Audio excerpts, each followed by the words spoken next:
Alright, so we got WaVeDasH versus AOD Gaming. On the top, we've got WaVeDasH playing in gold. On the bottom, we got AOD Gaming playing in blue on Green Acres, so the top v bottom setup. Both players moving towards the opening choke. This is fairly standard. Enables them to be able to build and expand outside of the main starting area, also taking advantage of the tip in the back, being able to get like a neat refinery placement here and something similar here. And both players getting their scouts up.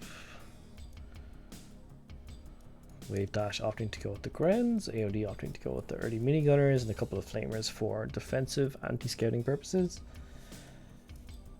He first refed up from WaVeDasH, going for the forward ref, whereas AOD's actually opted to go for the back ref. And they opted 2 refs, seeing WaVeDasH open 2 ref on the left field. It's actually quite a chunky sized field, so I think you can get away with this okay. Traditionally, you tend to see players go for 1 ref in each of these fields. So the 4 fields, this being a contested field, you really got to watch out for it. Okay, so we see 3 ref here from WaVeDasH, 2 up from AOD. Would suspect a strip placement, if he can fit it here, they'll crawl over towards the leftmost field. But AOD's popping in to get some vision. It's going to be very valuable information so we can see if there's a Conyard cell throughout the match and react accordingly. You can see WaVeDasH has won the scout v anti-scout war. And down goes the strip from AOD. You see the Grens coming on in. He's going to have vision of his Conyard. It's pretty sweet. So we got the power plant here. It'll enable a nice refinery. Expecting WaVeDasH to come out with the war factory. He's opted to put it in the back here, so it's nice and secure. Won't be easily sniped by Nod's vehicles. It's pretty good. Meanwhile, we see AOD continuing with a 3rd ref.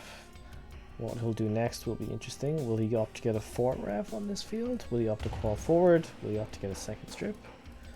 And we see that WaVeDasH has also continued to expand, so he's gone up to 4 ref now. So he does have the eco lead for the moment.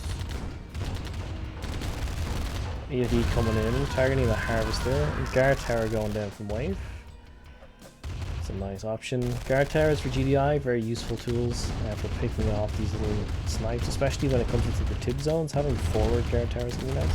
It looks like he's going to get a harv here. Ooh, and that's going to set WaVeDasH back quite a bit. The insta-cell though coming straight away with the refinery.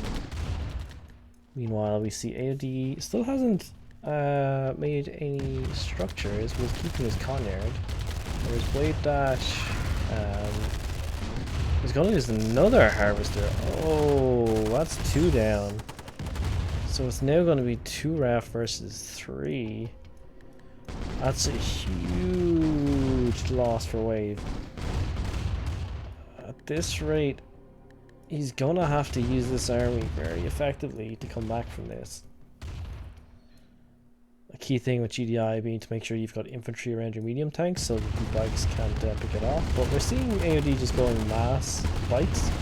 You must have picked up from early on in the game that Wave wasn't opting for huge ground pushes or anything like that, so instead he stuck to the mass bikes and just picked off the harvesters and these loose edges when he could. It's a good use of Nod's maneuverability and speed, because you can, like, having to have your harvesters come towards the outside of the front of your base makes it very difficult for GDI to defend against it unless they park a couple of medium tanks in the field, and even then they're prone to getting sniped by this many bikes. At this point, AOD still on 3 ref, hasn't built any structures at all in the last couple of minutes, so curious why he's kept his Conyard. Meanwhile, WaVeDasH here, he's got up an extra ref, but I think he's just going to be so far behind at this point in terms of his eco.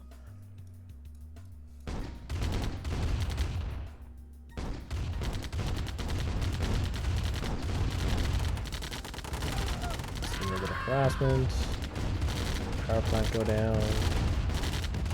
Meanwhile, AOD still sitting on his Conyard, happy with Larry. Going to be able to use his vehicles here. Of course, the classic blocking of the ref with the buggy, very nice. With that, you're seeing a Conyer itself from WaVeDasH. He's going to have to go all out in his next attack, but I think this is going to be AOD's game at this point. Like, it's just not enough of an eco boost for him to be able to push. Let's see how it plays out.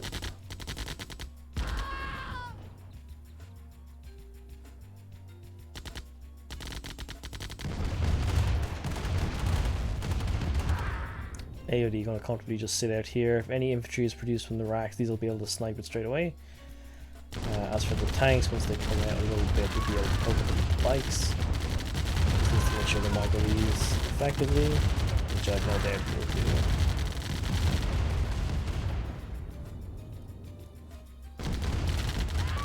WaVeDasH cleaning on. You can keep the infantry this side away from the buggies and protecting the tanks. While the tanks whittle down the buggies, would be pretty sweet. You can see AOD is now opting for more bikes because again, not seeing a huge amount of infantry pop out from WaVeDasH. He's now pulling back and waiting for his opponent to attack into him. And once these medium tanks are on the move, he's going to be able to use the bikes to snipe them as they go. So yeah, he spotted the weakness here in the back. There's no infantry coming in from here. He's put these in position. He's actually also spotted the Conyard NG, so going straight for that. The last ace in the hole for WaVeDasH there that he's just taken. Now, WaVeDasH totally broke. AOD still has the Conyard, also has the flame tank up, so it's going to deal with any infantry that does pop out. And that's going to be GG. Well played, AOD. Nicely done. I'd say is a good demonstration of how quick Nod's army can be and how difficult it is for GDI players on the top of this map when their halves are reaching outside of the front of their base to get the resources, and the bikes can just do drive-bys and pick them off, which was quite nicely done here. So GG's AOD. Nicely played. Battle control terminated.